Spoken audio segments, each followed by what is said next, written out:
Hello everyone, my name is Mohit and आज का हमारा टॉपिक है नेचर ऑफ पर्सनैलिटी। आज से हम पर्सनैलिटी की सीरीज स्टार्ट कर रहे हैं जिसमें हम पर्सनैलिटी के कई टॉपिक्स कवर करेंगे जो आपको रूटीन में मिल जाएंगे। तो बिना टाइम वेस्ट किए चलिए स्टार्ट करते हैं nature of personality. So firstly मैं आपका ज़्यादा टाइम वेस्ट नहीं करूँगा। आपको अगर नोट्स लेने हैं या रटना है या कुछ करना है तो आप यहाँ से देख देख के कुछ भी लिख सकते हो अपनी नोटबुक में और उसको अपने पेपर में लिख सकते हो। मैं आपको शॉर्ट फॉर्म में बिल्कुल सारा टॉपिक क्लियर कर दूंगा कि ये पर्सनैलिटी क्या होता है और कैसे क्या कुछ प्रोसेस होता है इसके अंदर। सबसे पहले आपको क्या लिखना है इसके अंदर कि पर्सनैलिटी वर्ड कहाँ से आया है। ये लैटिन वर्ड है जिसका लैटिन में मीनिंग था पर्सोना, जो कि एक मास्क था जो रोमन एक्टर्स यूज करते थे अपने थिएटर्स में, जो अपने फेशियल मेकअप को रोल को चेंज करने के लिए यूज करते थे। जैसे कि उन एक मास्क पहन लिया तो एक रोल करते थे, दूसरा मास्क पहन लिया तो दूसरा रोल करते थे। अब इसकी डेफिनेशन पे आते हैं तो personality refers to unique patterns of thoughts, feelings, behaviour that characterize individuals and distinguish them from one another. Personality क्या होती है कि आपकी अलग है, मेरी अलग है, सबकी अलग अलग होती है, यूनिक होती है। और यूनिक पैटर्न्स ऑफ थॉट्स होते हैं, फीलिंग एंड बिहेवियर, जो कि आपके बिहेवियर को करेक्टराइज करते हैं। सबका अलग अलग होता है। आपको ये ज़्यादा पसंद है इसलिए आपकी वैसी पर्सनैलिटी है। मेरे को ये ज़्यादा पसंद है तो मेरी, जैसे कि इंट्रोवर्ट हो गया, एक्सट्रोवर्ट हो गया।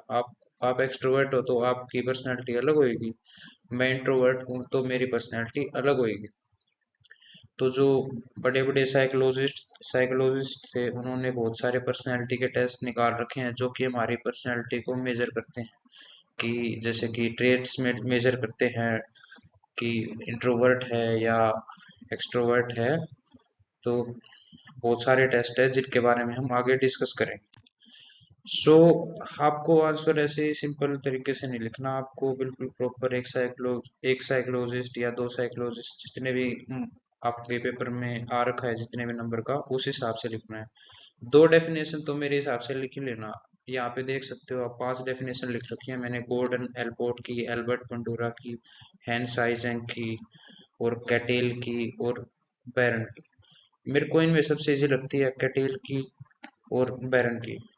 तो हम पर्सनैलिटी कैटेल के हिसाब से देखते हैं। ये क्या बोलते हैं कि personality is that which permits A prediction of what a person will do in A given situation. Personality क्या है, हमको हेल्प करती है किसी भी इंसान के बिहेवियर को प्रिडिक्ट करने में कि ये आने वाले सिचुएशन में क्या करने वाला।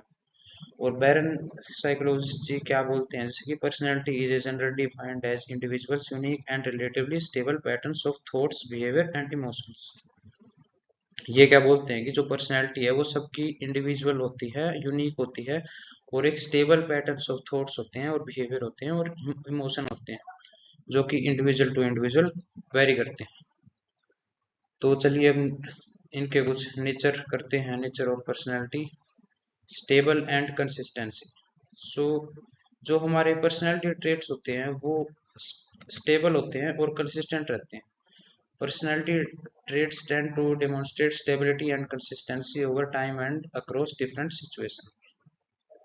जो कई सिचुएशन होती हैं, ऐसा नहीं है कि तुम अब ऐसे हो फिर बाद में वैसे होगे। तुम्हारे कुछ पर्टिकुलर ट्रेट्स होते हैं वो स्टेबल रहते हैं और कंसिस्टेंट रहते हैं time to time. Individual differences. जो अपने साइकोलॉजिकल ट्रेट्स होते हैं वो, ये नहीं है कि मेरे जो ट्रेट्स है वो आपके अंदर भी होंगे। आपके ट्रेट्स अलग होते हैं, मेरे ट्रेट्स अलग है। जैसे कि आपके वैल्यूज और आपके मोरल्स अलग हैं, मेरे मोरल वैल्यू अलग हैं। तो सबके अपने अपने होते हैं। Trait theories. Trait theories suggest that personality can be understood in terms of set of enduring traits और characters that describe pattern of behaviour, thoughts and emotion.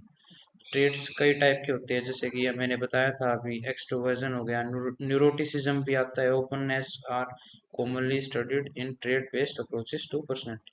Trade theory आपने पढ़ी होगी, जैसे कि 5 फैक्टर मॉडल है, उसमें 5 ट्रेड्स के बारे में बताते हैं, ओशियन जिसको बोलते हैं एक्रोनियम्स में, वो हम आगे स्टडी करेंगे। अब इसके अंदर एक साइकोडायनेमिक पर्सपेक्टिव भी। साइकोडायनेमिक्स पर्सपेक्टिव के अंदर पॉपुलर किसको माना जाता है, आपको याद ही होगा, सिगमंड फ्रॉइड, जो कि क्या बोलते हैं कि जो हमारे अनकॉन्शियस थॉट्स होते हैं और जो हमारे अर्ली चाइल्डहुड एक्सपीरियंस होते हैं, जो भी आप बचपन में एक्सपीरियंस करते हो, वो अपनी पर्सनैलिटी को बहुत शेप करता है। देखें तो फ्रूइड जी क्या बोलते हैं कि जो पर्सनैलिटी होते हैं उसके तीन स्ट्रक्चर होते हैं, इड, ईगो, सुपर ईगो। यही अपने बिहेवियर को इन्फ्लुएंस करते हैं। ये तीनों एक साथ इंटरेक्ट करते हैं और जो इनका इंटरप्ले होता है वो अपना पर्सनैलिटी होता है। ये बहुत ही इंटरेस्टिंग अप्रोच है, आपको एक बार आगे करेंगे हम इसको कवर, अभी हम लाइटली लाइटली कर रहे हैं इसको। एक होता है कोग्निटिव एंड बिहेवियरल अप्रोच। इसके अंदर क्या होता है कि कोग्निटिव मतलब कोग्निशन, जैसे कि मेंटल प्रोसेसेस हो गए, मेमोरी वगैरह होगी। Cognitive processes, learning experiences and environmental factors. और बिहेवियरल का तो मतलब आपको पता ही होगा, जो हमारे बिहेवियर में आता है। एक पॉपुलर वो पर्सन है इसके अंदर, एल्बर्ट बंडूरा, जिसकी थ्योरी लगभग सभी ने पढ़ी रखी होगी, जिनकी पास्ट लाइफ में साइकोलॉजी उन्होंने पढ़ी है, जैसे कि सोशल कोग्निटिव थ्योरी, जो कि अपने ऑब्जर्वेशन, लर्निंग और सेल्फ एफिकेसी बिलीफ वगैरह पे फोकस करती है पर्सनैलिटी को स्टडी करने के। अब ह्यूमनिस्टिक पर्सपेक्टिव, इसके अंदर ह्यूमनिस्टिक पर्सपेक्टिव भी है, जिसके अंदर दो बड़े बड़े साइकोलॉजिस्ट के नाम ले सकते हैं, जैसे कि कार्ल रोजर हो गया, अब्राहम मास्लो हो गया। जो क्या करते हैं कि पर्सनल जो होते हैं ना, ग्रोथ पोटेंशियल हो गए इंडिविजुअल के, उसके ऊपर ज्यादा वो करते हैं emphasis. Humanistic psychologist view personality as a result of striving towards self actualization। हाँ, जो ये ह्यूमनिस्टिक पर्सपेक्टिव वाले जो लोग होते हैं ना, उनका ये होता है कि वो सेल्फ एक्चुअलाइजेशन और पर्सनल फुलफिलमेंट के ऊपर ज्यादा फोकस करते हैं। और अब चलते हैं बायोलॉजिकल इन्फ्लुएंस। बायोलॉजिकल इन्फ्लुएंस क्या होता है कि बायोलॉजिकल फैक्टर्स होते हैं कई टाइप के, जैसे कि जेनेटिक हो गया, न्यूरोबायोटिक हो गया, फिजियोलॉजिकल प्रोसेसेस हो गया। ये अपनी पर्सनैलिटी को सेव करने में बहुत बड़ा रोल करते हैं, इन सबका इंटरप्ले होता है। और जो ये होता है कि कई बार जेनेटिक्स ज्यादा वो करते हैं इन्फ्लुएंस, या इन सब का जो एक बैलेंस होता है ना, वो उनको बोल सकते हैं कि उसके हिसाब से अपनी पर्सनैलिटी बनती है। सो इसमें क्या लिखा है कि research is a behavioural genetics suggest that genetics factor contribute to the development of certain personality traits, while neuroscience studies explore the neural mechanism underlying personality characteristics।